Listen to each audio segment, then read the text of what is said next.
नमस्कार साथियों, Ayush competition classes में आप सबका स्वागत है। आज का जो हमारा टॉपिक है यह भारतीय राज्य व्यवस्था और शासन से संबंधित है, जिसमें हम कुछ महत्वपूर्ण इंपॉर्टेंट जो हमारे टॉपिक हैं वो देखने वाले हैं। जैसे क्या है, अस्थायी विशेष प्रावधान, जम्मू कश्मीर, इसके अलावा आपातकाल, जिसमें 3 प्रकार के हम आपातकाल देखेंगे, और 2 हमारी संस्थाएं हैं, वित्त आयोग और नीति आयोग। तो हमारी जो भी आगामी परीक्षाएं हैं, उत्तराखंड पीसीएस वगैरह से संबंधित मुख्य परीक्षा, या इसके अलावा नायब तहसीलदार मुख्य परीक्षा, या उत्तराखंड अधीनस्थ सेवा चयन आयोग जो उत्तराखंड पुलिस की परीक्षा कराने वाला है, या साथ में अभी वन रक्षक है, बंदी रक्षक है, पटवारी है, उनके लिए टॉपिक अत्यधिक महत्वपूर्ण है। इसके अलावा अगर आप उत्तराखंड टीईटी की तैयारी कर रहे हैं तो वहाँ पर भी 60 क्वेश्चन पूछे जाते हैं, जिसमें से जो क्वेश्चंस हैं वो भारतीय राजनीति से संबंधित या हिस्ट्री और ज्योग्राफी से संबंधित हैं। तो वहाँ भी आपका जो हमारा टॉपिक है आपकी अत्यधिक सहायता करेगा। अगर आप इन टॉपिक के आधार पर अपना पढ़ने के बाद अपनी तैयारी को जांचना चाहते हैं तो इसके लिए हमने अपना एक मोबाइल ऐप बनाया हुआ है आयुष 2.0, और उस मोबाइल ऐप के माध्यम से आप क्या कर सकते हैं, उस ऐप को डाउनलोड कीजिए और उसके बाद आप अपनी टेस्ट देकर इस तैयारी को जांच सकते हैं कि आप को कितनी मेहनत का आप कर रहे हैं, या आपको अभी कितनी मेहनत करनी चाहिए। और पूरे उत्तराखंड से कहीं से भी आप उस मोबाइल ऐप के माध्यम से जुड़ सकते हैं। तो शुरू करते हैं हम आज का अपना टॉपिक। ठीक है, भारतीय राज्य व्यवस्था और शासन। तो सबसे पहले अगर हम कहें अस्थायी विशेष प्रावधान, तो इसके लिए आपको ये इम्पोर्टेंट कई हमारे अभी हाल फिलहाल में पेपर हुए हैं जिसमें से यहाँ से क्वेश्चन पूछा गया है। तो आपको याद होना चाहिए कि भारत के संविधान में भाग 21 में अस्थायी विशेष प्रावधान दिए गए हैं, और इसमें आपको सबसे महत्वपूर्ण जो आर्टिकल याद रखना है वो 371 याद रखना है, अनुच्छेद 371। तो अनुच्छेद 371 महाराष्ट्र और गुजरात के लिए विशेष प्रावधान कर रहा है। तो आपको ध्यान रखना है कि यहाँ पर क्या है आपका, महाराष्ट्र और गुजरात। इसके बाद दूसरा ए 371 ए, यह नागालैंड के लिए विशेष उपबंध करता है। 371 बी, इसमें असम के लिए विशेष उपबंध किए गए हैं। इसके बाद सी में मणिपुर है। डी 371 डी में आंध्र प्रदेश और तेलंगाना के लिए विशेष उपबंध किए गए हैं। 371 ई, इसमें आंध्र प्रदेश में विश्वविद्यालय की स्थापना से संबंधित प्रावधान है। 371 एफ सिक्किम राज्य से संबंधित है। 371 जी मिजोरम से संबंधित है। 371 एच अरुणाचल प्रदेश से संबंधित है। आई गोवा से, और जे कर्नाटक से। तो ये हमें याद होना चाहिए क्योंकि ये क्वेश्चन डिसाइडिंग होता है। अधिकतर बच्चे इन चीज़ों को पढ़ते नहीं हैं, और जब एग्ज़ाम में ही आ जाता है तो आपको ये अन्य स्टूडेंट से 1 नंबर की लीड दिलवाएगा। ठीक, तो आप ध्यान रखना, अस्थायी विशेष प्रावधान अनुच्छेद 371 महाराष्ट्र और गुजरात, ए नागालैंड, बी असम, सी मणिपुर, डी आंध्र प्रदेश या तेलंगाना, ई आंध्र प्रदेश में विश्वविद्यालय, एफ सिक्किम, जी मिजोरम, एच अरुणाचल, आई गोवा, जे कर्नाटक। इन पर आधारित क्वेश्चन कैसे आते हैं ये भी हम अपने मोबाइल ऐप आयुष 2.0 में डाउनलोड कर रहे हैं, और ये क्वेश्चंस का करने के लिए आप हमारा मोबाइल ऐप आयुष 2.0 डाउनलोड कर सकते हैं। इसके बाद जम्मू कश्मीर। जम्मू कश्मीर के विषय में कुछ हाल फिलहाल में जो भी जम्मू कश्मीर जो था ये राज्य था, और इसको 1-2 साल पहले क्या कर दिया गया, 2 भागों में बांट दिया गया है, 2 संघ शासित प्रदेश बना दिए गए। तो जम्मू कश्मीर में मुख्य आपको क्या ध्यान रखना है, जम्मू कश्मीर से अगर संबंधित अनुच्छेद पूछा जाएगा तो अनुच्छेद 370 आर्टिकल 370 में किसका प्रावधान किया गया है, जम्मू कश्मीर का। अब जम्मू कश्मीर जो राज्य था इसको 2 संघ शासित में बदल दिया गया है, एक जम्मू कश्मीर और दूसरा लद्दाख। तो ये कार्य किस किस डेट में हुए हैं, अक्सर ये पूछा जा सकता है। तो ध्यान रखना है कि राज्यसभा में यह विधेयक 5 अगस्त 2019 को पास हुआ है, लोकसभा में 6 अगस्त 2019 को। इसके बाद जब यह घटनाक्रम घटा है, भारत के प्रधानमंत्री नरेंद्र मोदी थे और राष्ट्रपति हैं रामनाथ कोविंद। तो भारत के राष्ट्रपति रामनाथ कोविंद के द्वारा 9 अगस्त 2019 पर इस विधेयक पर साइन किए गए, और उसके बाद यह विधेयक क्या बन गया, अधिनियम बन गया। अगर पूछा जाएगा यह लागू कब से हुआ है, लागू हुआ है 31 अक्टूबर 2019 से, यानी लोकसभा, राज्यसभा और राष्ट्रपति ने पहले इस पर कार्रवाई कर दी है, और इम्प्लीमेंट डेट याद रखना 31 अक्टूबर 2019। यहाँ पर इसके अलावा ध्यान रखना है कि 2 भाग बनाए गए, एक जम्मू कश्मीर और दूसरा लद्दाख। तो जम्मू कश्मीर को विधानसभा वाला क्षेत्र बनाया गया, जिसके पहले उपराज्यपाल गिरीश चंद्र मुर्मू को बनाया गया, और जो लद्दाख है यह बिना विधानसभा वाला संघ शासित प्रदेश बनाया गया, यानी जम्मू कश्मीर विधानसभा सहित और लद्दाख विधानसभा के बिना। अगर इसके पहले पूछे जाएंगे गवर्नर या जो क्या कहते हैं उपराज्यपाल, तो R.K. माथुर। ठीक है, तो अभी हमारा जो ग्रुप सी का पेपर हुआ था उसमें गिरीश चंद्र मुर्मू यहाँ पर ये क्वेश्चन पूछा गया था। वर्तमान में ये भारत के कौन हैं? कैग हैं। ठीक है, नियंत्रक महालेखा परीक्षक के पद पर नियुक्त हैं गिरीश चंद्र मुर्मू। इसके अलावा जब जम्मू कश्मीर के लिए प्रावधान किए गए तो अनुच्छेद 35A को समाप्त कर दिया गया। साथ ही जम्मू कश्मीर का जो एक अलग झंडा था उसको भी समाप्त कर दिया गया। तो जम्मू कश्मीर वैसे तो अपने आप में एक बड़ा विषय है, उसमें काफ़ी कुछ पढ़ने लायक है, लेकिन ये केवल हमने ये देखा है जो अभी एग्ज़ाम में हमारे आगामी महत्वपूर्ण है, जो हमें गलत नहीं करना है। इसके बाद हम बात करते हैं आपातकाल की। आपातकाल में आपको 3 अनुच्छेद महत्वपूर्ण याद रखने हैं। अनुच्छेद 352 जो कि राष्ट्रीय आपातकाल की बात कर रहा है, अनुच्छेद 356 जो कि राज्य में राष्ट्रपति शासन की बात करता है, और अनुच्छेद 360 वित्तीय आपातकाल। अब हम तीनों को विस्तार से देख लेते हैं। सबसे पहले अगर हम राष्ट्रीय आपातकाल की बात करें तो देख लेते हैं कि यहाँ पर प्रश्न कैसे पूछे जाएंगे। तो पहला प्रश्न यही पूछा जाएगा कि राष्ट्रीय आपातकाल का जो उल्लेख है भारत के संविधान में कौन से अनुच्छेद में है? अनुच्छेद 352 आर्टिकल 352। इसके अलावा आर्टिकल 366(18) याद रखना है, यह आपात की उद्घोषणा से संबंधित है। तो आपात की उद्घोषणा 366(18) में दी गई है। हमारे संविधान में 3 प्रकार के आपातकाल की सोच है और इनको लाने का जो उद्देश्य है वो है केंद्र को असामान्य स्थिति से बचाने के लिए। ठीक है, तो ये पावर किसको दी गई है? राष्ट्रपति को दी गई है। जो आपातकाल है वो राष्ट्रपति के द्वारा लगाया जाएगा, लेकिन ध्यान रखना है राष्ट्रपति कैसे लगाएगा? मंत्रिमंडल की लिखित सलाह पर, और इसका जो प्रभाव होगा वह 1 माह के लिए रहेगा। तो एक प्रश्न ये भी पूछा गया है कि भारत के संविधान में मंत्रिमंडल शब्द कहाँ दिया गया है? केवल अनुच्छेद 352 में मंत्रिमंडल शब्द है। इसके अलावा पूरे संविधान में बेयर एक्ट में कहीं भी मंत्रिमंडल शब्द नहीं दिया गया है, अन्य स्थानों पर मंत्रिपरिषद शब्द है। अब यह आपातकाल कितने आधार पर लगेगा? ये 3 आधार पर लगेगा। पहला है युद्ध, दूसरा है बाह्य आक्रमण, और तीसरा है इसमें सशस्त्र विद्रोह। ठीक, तो ये युद्ध, बाह्य आक्रमण और सशस्त्र विद्रोह, इसमें जो तीसरा शब्द है सशस्त्र विद्रोह, इससे पहले शब्द आंतरिक अशांति था। तो 44वें संविधान संशोधन के द्वारा आंतरिक अशांति शब्द को हटा दिया गया और कौन सा शब्द लाया गया? सशस्त्र विद्रोह शब्द यहाँ पर लाया गया। अभी तक भारत में 3 बार आपातकाल लग चुका है। ठीक है, इसके अलावा अब अनुच्छेद 250 आपको यहाँ पर याद रखना है। आर्टिकल 250 क्या कहता है? आर्टिकल 250 में क्या है कि जो संसद है यहाँ पर राज्य सूची के विषय में कानून बना सकती है। तो भारत के संविधान में 12 अनुसूचियाँ हैं, जिसमें से 7वीं अनुसूची है वह 3 भागों में बटी हुई है। केंद्र सूची, राज्य सूची और संवर्ती सूची। यानी जो केंद्र सूची है उसमें जो विषय दिए गए हैं उन पर भारत सरकार अपना कानून बनाती है। राज्य सूची में राज्य सरकार और संवर्ती में दोनों कानून बना सकते हैं। ठीक है, लेकिन आपातकाल की स्थिति में संसद को राज्य सूची के विषय में कानून बनाने की शक्ति प्राप्त हो जाती है। इसके बाद अनुच्छेद 355 ध्यान रखना है। अनुच्छेद 355 में क्या दिया गया है? बाह्य आक्रमण और आंतरिक अशांति से राज्यों की रक्षा। अगर मतलब भारत पर बाह्य आक्रमण होता है तो वो किसी न किसी राज्य पर होगा और उस राज्य की सुरक्षा का दायित्व किसका होगा? केंद्र सरकार। इसके अलावा यहाँ पर 2 अन्य महत्वपूर्ण आर्टिकल आपको याद रखने हैं, आर्टिकल 358 और आर्टिकल 359। यहाँ से भी उत्तराखंड पीसीएस में क्वेश्चन पूछे जा चुके हैं। जैसे क्या है? अनुच्छेद 358।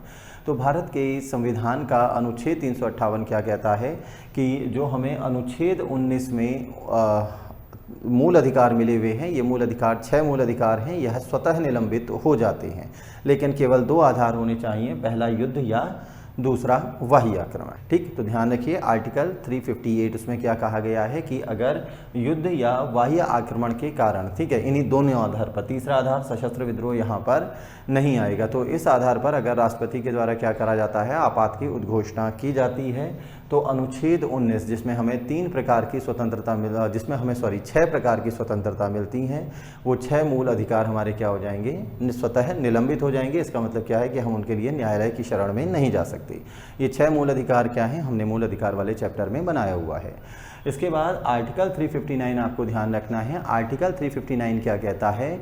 यहाँ पर प्रावधान किया गया है कि अनुच्छेद 20 और 21 को छोड़कर अन्य मूल अधिकारों को राष्ट्रपति निलंबित कर सकता है। ठीक, तो ये क्वेश्चन उत्तराखंड में पूछा जा चुका है। कौन कौन से आर्टिकल कभी भी निलंबित नहीं होंगे? कौन से 2 मूल अधिकार कभी भी निलंबित नहीं होंगे? अनुच्छेद 20 और अनुच्छेद 21। ठीक है। तो आर्टिकल 358 के तहत 19 तो स्वतः निलंबित हो गया, 20 और 21 कभी भी निलंबित नहीं होंगे, और अन्य जो हमारे मूल अधिकार हैं उन्हें राष्ट्रपति चाहे तो निलंबित कर सकता है। ठीक है। तो यहाँ पर ये नहीं लिखा है कि राष्ट्रपति निलंबित करेगा ही करेगा, राष्ट्रपति क्या करेगा, परिस्थितियों का अवलोकन करते हुए अन्य मूल अधिकारों को चाहे तो निलंबित कर सकते हैं। ठीक, तो ये हमारे लिए महत्वपूर्ण है। इसके अलावा अंतिम इसमें पॉइंट क्या ध्यान रखना है कि जब आपातकाल होता है, राष्ट्रीय आपातकाल है, तो लोकसभा का कार्यकाल आपातकाल की समाप्ति तक बढ़ाया जा सकता है। मतलब अगर 3 साल आपातकाल लगा है तो लोकसभा का कार्यकाल, ठीक है, जैसे माना 5 साल का या 4 साल का लोकसभा का कार्यकाल हो चुका है और अब आपातकाल 3 साल और लग गया। ठीक है। तो अब लोकसभा का कार्यकाल भी अगले 3 साल तक बढ़ाया जा सकता है, लेकिन एक बार में 1 वर्ष, यानी जो 3 साल हैं एक साथ नहीं बढ़ाया जाएगा, एक बार में 1 साल, फिर 1 साल, फिर 1 साल, फिर 1 साल, इस तरह से चीज़ें आगे बढ़ती रहेंगी। और अगर आपातकाल समाप्त हो गया तो 6 माह की समाप्ति पर, यानी लोकसभा का जो कार्यकाल है फिर अधिकतम 6 माह तक ही बढ़ाया जा सकता है। तो ये जितने भी क्वेश्चन हैं अभी तक हमारी किसी न किसी परीक्षा में पूछे जा चुके हैं, और हम यहाँ पर केवल अति महत्वपूर्ण जो हमारे फैक्ट हैं उन्हीं को रिवाइज कर रहे हैं ताकि हम अपनी आगामी परीक्षाओं में गलतियाँ न करें। अब इसके बाद हम बात करते हैं राष्ट्रपति शासन की। राष्ट्रपति शासन किसमें कहा गया है, अनुच्छेद 356 में, यानी जो राज्यों में संवैधानिक तंत्र की विफलता के आधार पर लगता है। ठीक है। तो अनुच्छेद 356 राज्य में राष्ट्रपति शासन, अगर कारण पूछा जाएगा तो राज्य में संवैधानिक तंत्र की विफलता लगाएगा कौन, यहाँ पर संबंधित राज्य के राज्यपाल की रिकमेंडेशंस पर राष्ट्रपति के द्वारा यह आपातकाल लगाया जाएगा। जैसे 27 मार्च 2016 को जब यहाँ पर हरीश रावत की सरकार थी कांग्रेस की, तो आपातकाल तो क्या हुआ था, राष्ट्रपति शासन लगाया गया था। ठीक, तो एक डेट पूछी गई है 27 मार्च 2016। तो क्या होगा, राष्ट्रपति शासन संबंधित राज्य के राज्यपाल की रिकमेंडेशंस पर भारत के राष्ट्रपति के द्वारा राष्ट्रपति शासन लगाया जाएगा। ठीक है। कारण बता दिया, का आधार क्या होना चाहिए, राज्य में संवैधानिक तंत्र की विफलता। इसके बाद इसमें क्या होता है, जो मुख्यमंत्री के नेतृत्व वाली मंत्रिपरिषद है उसको भंग कर दिया जाता है। यहाँ पर एक इम्पॉर्टेंट चीज़ ये है कि इसका न्यायिक पुनरावलोकन हो सकता है। तो हम पढ़ चुके हैं, न्यायिक पुनरावलोकन हमने कहाँ से लिया है, अमेरिका के संविधान से। यह भारत और अमेरिका दोनों के संविधान की विशेषता है। प्लस न्यायिक पुनरावलोकन कौन से अनुच्छेद में दिया गया है, अनुच्छेद 13 में, मूल अधिकारों में हमने देखा था आर्टिकल 13। तो यहाँ ध्यान रखना है कि न्यायिक पुनरावलोकन में क्या होगा कि संबंधित जो मुख्यमंत्री है या संबंधित राज्य की सरकार है वो कहाँ चली जाएगी, कोर्ट की शरण में चली जाएगी, और कोर्ट यहाँ पर यह तय करेगा कि यह जो राष्ट्रपति शासन राज्य में लगा है यह वास्तव में संवैधानिक तंत्र की विफलता के आधार पर लगा है या कोई राजनीतिक विदेश के, मतलब जो भी बैर है उसके कारण लगा है। तो जैसे हमने उत्तराखंड की बात करी, तो ये उत्तराखंड का मैटर कहाँ गया, कोर्ट में गया, और उसके बाद कोर्ट ने उत्तराखंड में दोबारा से उसी सरकार को क्या कर दिया था, बहाल कर दिया था। राष्ट्रपति शासन की अवधि कितनी होती है, 2 माह तक। ठीक है। 2 माह के बाद इसको क्या होना चाहिए, यहाँ पर संसद की अनुमति मिलनी चाहिए, और संसद की अनुमति के बाद राज्य में जो राष्ट्रपति शासन है वह 6 माह के लिए लगेगा। इसे 6 माह करते हुए अधिकतम 3 साल तक बढ़ाया जा सकता है, और अगर उससे अधिक भी यहाँ पर राष्ट्रपति शासन लगाना है किसी राज्य में तो उसके लिए फिर संविधान में संशोधन करना पड़ेगा।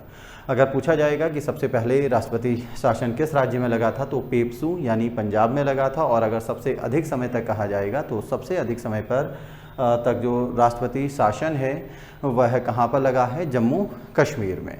तो ये महत्वपूर्ण हमारे तथ्य किससे संबंधित हो गए, राज्य में राष्ट्रपति शासन से। तीसरा और अंतिम इसमें आपातकाल जो आता है वो है हमारा वित्तीय आपातकाल। यहाँ से भी कुछ क्वेश्चन पूछे जाते हैं, बेसिक क्वेश्चन देख लें। सबसे पहले तो भारत के संविधान का अनुच्छेद 360 यह वित्तीय आपातकाल की उद्घोषणा करता, मतलब के विषय में प्रावधान करता है। नेक्स्ट, आज तक भारत में कभी भी यह आपातकाल नहीं लगा है। तो पूछा जाता है, एक प्रश्न अक्सर पूछा जाता है कि भारत में वित्तीय आपातकाल कितनी बार लगा है, एक बार भी नहीं। वित्तीय आपातकाल भी कौन लगाएगा, राष्ट्रपति के द्वारा लगाया जाएगा। इसकी अधिकतम अवधि कुछ भी निर्धारित नहीं की गई है, राष्ट्रपति जब चाहे इसको वापस ले सकता है। इसके अलावा जब वित्तीय आपातकाल लगता है तो ये 2 माह के भीतर क्या होना चाहिए, इसका संसद से अनुमोदन अनिवार्य है। एक चीज़ यहाँ पर, ये जो राष्ट्रीय आपातकाल है ये पूरे देश में या देश के किसी भी भूभाग में लग सकता है, जरूरी नहीं है कि इसे पूरे भारत में ही। अब इसके बाद हम बात करते हैं वित्त आयोग की। तो वित्त आयोग से अक्सर एक आध क्वेश्चन पूछे जाते हैं, ध्यान रखिएगा। क्या महत्वपूर्ण क्वेश्चन है? सबसे पहला क्वेश्चन तो ये पूछा जाएगा कि भारत के संविधान में कौन सा ऐसा अनुच्छेद है जो वित्त आयोग का प्रावधान करता है? तो आर्टिकल 280। अनुच्छेद 280 क्या है? अनुच्छेद 280 वित्त आयोग से संबंधित है। अभी वीडियो वाले पेपर में क्वेश्चन आया था। इसके अलावा अगर राज्य के लिए कहा जाएगा तो राज्य में दो चीज़ें आएंगी, एक हमारा आता है पंचायत, दूसरा आता है नगर पालिका। तो पंचायत के लिए वित्त आयोग कौन सा है? अनुच्छेद 243I। और अगर पूछा जाएगा नगर पालिका के लिए 243Y, 243Y। अब यहाँ पर ध्यान रखना 243I ये राज्य वित्त आयोग है, पंचायतों के लिए संबंधित है। इसकी नियुक्ति कौन करता है? संबंधित राज्य का राज्यपाल। इसके अलावा 243Y में क्या कहा गया है? नगर पालिकाओं के लिए वित्त की व्यवस्था। तो यहाँ जो राज्यपाल 243I के तहत राज्य वित्त आयोग का गठन कर रहा है, वही राज्य वित्त आयोग नगर पालिकाओं के लिए भी प्रावधान करेगा। तो इसके लिए हमने विस्तार से एक नगर पालिका या स्थानीय स्वशासन और पंचायत वाला हमने वीडियो बनाया हुआ है। अब हम बात करते हैं केंद्र में। तो केंद्र में आपको क्या ध्यान रखना है? अनुच्छेद 280। अगला प्रश्न महत्वपूर्ण क्या है कि वित्त आयोग का गठन कितने समय के लिए होता है? 5 वर्ष के लिए। नेक्स्ट क्वेश्चन, वित्त आयोग का जो गठन है किसके द्वारा किया जाता है? वित्त आयोग का गठन भारत के राष्ट्रपति के द्वारा किया जाता है और इसमें एक अध्यक्ष तथा 4 सदस्य होते हैं। नेक्स्ट, यह अपनी सिफारिश यानी जो रिकमेंडेशंस है वह किसको सौंपेगा? तो नियुक्ति भारत का राष्ट्रपति कर रहा है, तो ये अपनी सिफारिश भी किसको सौंपेगा? भारत के राष्ट्रपति को। राष्ट्रपति इसको कहाँ सौंपेगा? संसद को। इसके अलावा वित्त आयोग एक संवैधानिक संस्था है। संवैधानिक संस्था का मतलब इसके लिए संविधान में प्रावधान किया गया है, एक पूरा आर्टिकल दिया गया है। नेक्स्ट क्वेश्चन क्या बनेगा कि वित्त आयोग का कार्य क्या है? वित्त आयोग का कार्य है केंद्र और राज्यों के मध्य करों का वितरण करना। तो ये समय समय पर चेंज हो जाता है। पहले 29.5 था, फिर 32 हुआ, फिर 42 हुआ और इस समय जो हमारा 15वां वित्त आयोग की रिकमेंडेशंस चल रही हैं, इसमें केंद्र और राज्यों के मध्य जो करों का वितरण है वह 41.5 बताया गया है। तो इससे अभी 2 क्वेश्चन हमारे ACF वाले पेपर में आए थे। ठीक, इसके अलावा अगर पूछा जाएगा कि पहले वित्त आयोग के अध्यक्ष कौन थे? पहले वित्त आयोग के अध्यक्ष KC नियोगी हैं, जो कि 1951 में इस वित्त आयोग का गठन किया गया था और इसकी रिकमेंडेशंस कब से कब तक है? 1952 से 1957 तक। दूसरा, इस समय जो रिकमेंडेशंस चल रही हैं, इस 15वें वित्त आयोग के अध्यक्ष कौन है? NK सिंह। तो ये उत्तराखंड ACF में क्वेश्चन पूछा गया था। NK सिंह ध्यान रखना है। इनकी रिकमेंडेशंस कब से कब तक हैं? 2020 से 2025 तक। ये कौन सा वित्त आयोग है? ये 15वां वित्त आयोग है और इसने कितनी रिकमेंडेशंस करी हैं? 41.5%। इसके अलावा हमें एक चीज़ ध्यान रखनी है कि जब हमने अल्मोड़ा पढ़ा था तो हमने खूंट गांव में पढ़ा था कि गोविंद वल्लभ पंत और उनके पुत्र KC पंत, ठीक है, तो कृष्णचंद पंत। तो कृष्णचंद पंत ये कैबिनेट मंत्री के पद पर भी रहे हैं, ये योजना आयोग के उपाध्यक्ष भी रहे हैं। इसके अलावा महत्वपूर्ण यह है कि जो 10वां वित्त आयोग था भारत का, उसके अध्यक्ष किसको बनाया गया था? उसका अध्यक्ष KC पंत को बनाया गया था। ठीक, तो महत्वपूर्ण हमें वित्त आयोग। ठीक है, पहला क्वेश्चन कौन सा अनुच्छेद है? अनुच्छेद 280 है। गठन कितने समय के लिए होता है? 5 साल के लिए। गठन कौन करेगा? भारत का राष्ट्रपति करेगा। इसमें एक अध्यक्ष होगा, इसके अलावा 4 मेंबर होंगे। ठीक है, इसके बाद अगला, ये अपनी रिकमेंडेशंस किसको सौंपेगा? ये अपनी रिकमेंडेशंस भारत के राष्ट्रपति को सौंपेगा। नेक्स्ट, ये कैसी संस्था है? यह एक संवैधानिक संस्था है जिसका काम क्या है? केंद्र और राज्यों के मध्य करों का विभाजन करना। तो वर्तमान में 15वां वित्त आयोग, जिसकी सिफारिश 2020 से 2025 तक है, जिसके अध्यक्ष NK सिंह थे, उन्होंने कितनी रिकमेंडेशंस दी है? 41.5%। नेक्स्ट, पहले के अध्यक्ष कौन थे? KC नियोगी, जो कि 1951 में गठन हुआ और रिकमेंडेशंस कब से कब तक लागू हुई? 52 से 57 तक।